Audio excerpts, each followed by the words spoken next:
Rusiya Prezidenti Vladimir Putin Sankt-Peterburg Beynəlxalq İqtisadi Forumunun plenar iclasında diqqət çəkən fikirlə çıxış edib. Belə ki, o Rus əskəri hara ayaq bassa, ora bizimdir. Ukrayna da bizimdir fikirlərini səsləndirib. Hətta qarşı tərəfə xəbərdarlıq da göndərib. Bildirib ki, Kiyev Moskvanın sülh şərtlərini rədd etməyə davam edərsə, daha çox ərazi itirə bilər. Putinin sözlərinə görə Rusiya Ukraynanın suverenliyini tanımağa hazırdır. Amma Kiyev Kremlin mümkün müqavilə çərçivəsində əldə edəcəyi ərazilərlə razılaşmalıdır. Dövlət başçısı jurnalistin Ukrayna Rusiya radioaktiv bomba atarsa cavabınız necə olacaq sualına da cavab verib.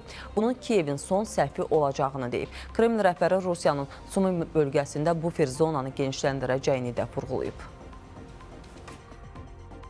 Dəfələrlə demişəm ki, mən Rusları və Ukraynalıları bir xalq hesab edirəm. Bu mənada bütün Ukrayna bizimdir. Sumini almaq planımız yoxdur. Amma mən prinsipcə bunu istisna etmirəm.